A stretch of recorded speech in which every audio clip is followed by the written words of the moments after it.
Always tracking, always alerting. This is Storm Team 8.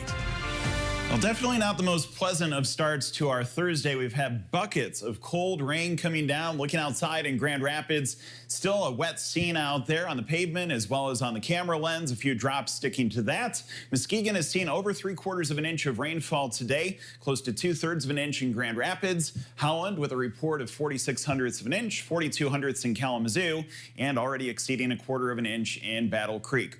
As we turn the page to this afternoon, a warm front continues to lift north. That's going to deliver some more rain and storms north of I-96. As we continue into the later stages of this afternoon and this evening, we'll be on the watch for the development of some more showers and storms as we expect one more sweep to come through.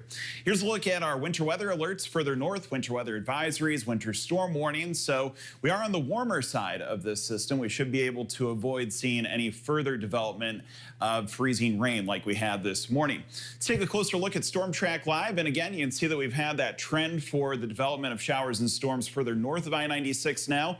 As we take a closer look, you can see that we have some heavy downpours as you move north, approaching Fremont, and then near Sullivan, Coopersville, just starting to dry out some. And then as you head into Greenville, Sidney, a couple of the spots where you can find some of the yellows and reds on your screen, indications of some more downpours.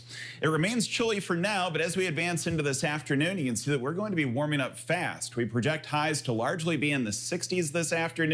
Grand Rapids likely to top off somewhere near 65 degrees. Could even have some 70s to the south. So with that surge of warmer air, looks like that's going to fire off a handful of stronger storms. In fact, you can find that much of the lower peninsula is inside of a level 2 out of 5 risk for severe weather, that being slight.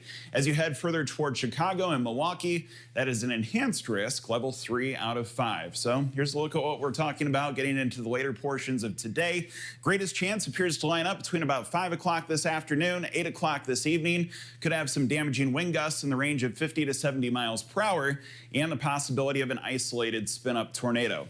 There's a possibility of seeing that pretty much everywhere in West Michigan, but the best ingredients line up as you move further to the southwest.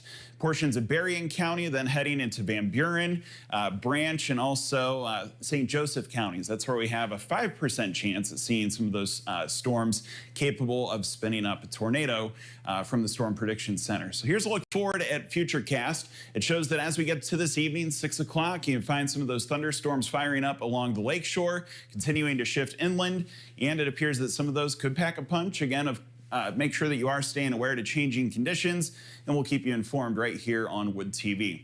As we get into tomorrow morning, could still see a couple of scattered showers and storms, but generally it looks to be a quieter day, partly cloudy skies, highs at about 60, and then we'll have some more rain and storms move in on Saturday.